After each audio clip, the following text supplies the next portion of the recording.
Bonjour à tous, c'est Claire et bienvenue dans cette vidéo. Je vais vous présenter les énergies pour la semaine prochaine. Alors pour le tirage de la semaine prochaine, j'ai choisi le tarot Oshozen. Alors pour lundi-mardi, la première carte que j'ai tirée, donc pour vous, guerrier de la lumière, c'est le 16, c'est l'arcane majeur 16. Donc là on est à nouveau dans quelque chose de très important, de très profond. Je pense il y a beaucoup de chances que pour beaucoup d'entre nous, ce soit la suite de ce qui s'est passé, la suite de la réflexion, la suite de la colère, la suite de la tristesse, de tout ce que l'on a vécu cette semaine, enfin donc la semaine dernière.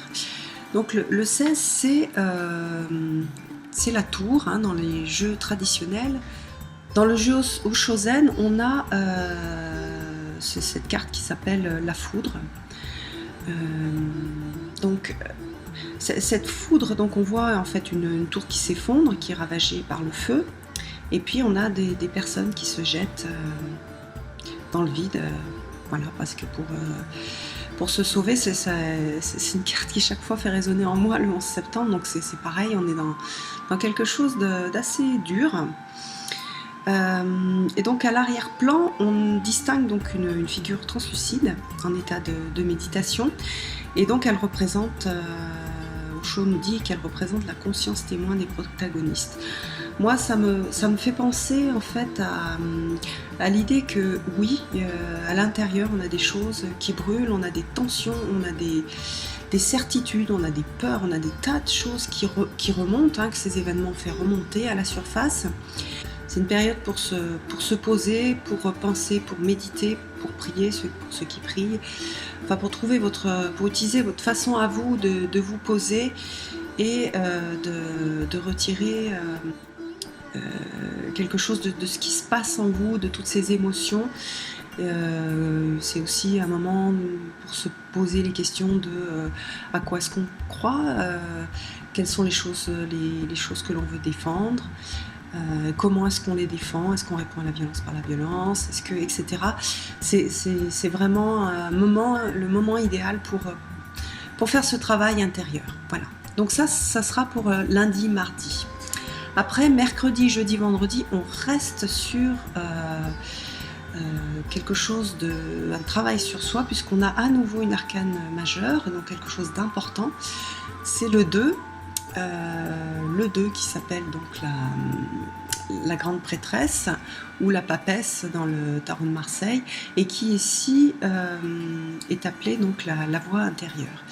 Donc qu'est-ce que c'est la voix intérieure? Eh bien c'est justement ce mental supérieur que l'on connecte par l'intuition. Donc là on est aussi sur voilà, aller travailler au niveau de l'intérieur, aller retravailler ses valeurs, pas forcément au niveau du mental, c'est-à-dire bien laisser les choses se faire au niveau intérieur, au niveau des ressentis, et pas forcément se laisser aller dans un monde très très mental. Donc voilà, un travail intérieur à faire, un travail intuitif, un travail sur, je pense, en tout cas pour tous ceux qui sont dans la suite de ce qui s'est passé la semaine dernière, un travail sur les valeurs, sur qui on est, sur ce que l'on veut défendre. Donc on est vraiment, voilà, après la foudre, enfin l'éclatement de la tour, voilà, on va pacifier, on continue à pacifier, on ne va plus être dans cette émotion de la tour, de la foudre. On va se retrouver donc à aller connecter notre intuition et aller se reconnecter avec nos valeurs. Et enfin pour samedi, dimanche, donc là on a une carte. J'ai mis un petit peu de temps pour comprendre un petit peu ce que cette carte allait ce qu'elle nous racontait en fait à la suite de cette semaine. Et donc là on a cette carte qui est la carte de l'abondance. Alors la carte de l'abondance, c'est le roi de terre. Voilà, alors le roi de terre, c'est dans le jeu d'Osho le roi qui est le plus développé. On a ce roi qui est qui tient donc un lotus, qui montre donc il contient et il respecte en lui-même Osho dit la grâce typique de l'énergie féminine, donc la partie yin. Son cœur est ouvert, hein, il a découvert son cœur. Alors voilà, on nous appelle aussi donc à ouvrir notre cœur, à garder le cœur ouvert, à rester centré sur l'amour, pas sur la haine, de se refocaliser sur l'amour. Et puis il trône sur un livre que l'on peut considérer comme étant un livre de sagesse. Donc après ce travail de la tour, de se sentir vraiment un tas de choses qui sort de l'intérieur, voilà, c'est pas agréable, c'est fort, toutes ces émotions qu'on a vécues. On va partir donc dans la semaine pour travailler l'apaisement et aussi donc en retirer un certain nombre de leçons sur qui nous sommes, sur ce que nous défendons, sur les valeurs que l'on veut incarner. Et en fin de semaine, samedi, dimanche, on va approcher un peu cette sagesse du roi de terre. Donc je vais vous lire un extrait de l'Enfant du prophète de Khalil Gibran pour cette semaine. Et ça s'appelle « Quand naquit ma tristesse ». Quand naquit ma tristesse, je la nourris avec soin et veillai sur elle avec bonté et tendresse. Et ma tristesse grandit comme toute chose vivante, forte, belle et pleine de merveilleux délices.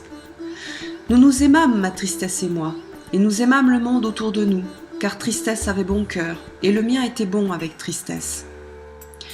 Lorsque nous conversions, ma tristesse et moi, nos jours étaient ailés, et nos nuits entourées de rêves, car ma tristesse avait une langue éloquente, et la mienne était éloquente avec tristesse. Et quand nous chantions ensemble, ma tristesse et moi, nos voisins s'asseyaient à leurs fenêtres et écoutaient, car nos chants étaient profonds comme la mer, et nos mélodies regorgeaient de souvenirs étranges. Et lorsque nous nous promenions ensemble, ma tristesse et moi, les gens nous fixaient avec des yeux affectueux et chuchotaient des mots d'une extrême douceur.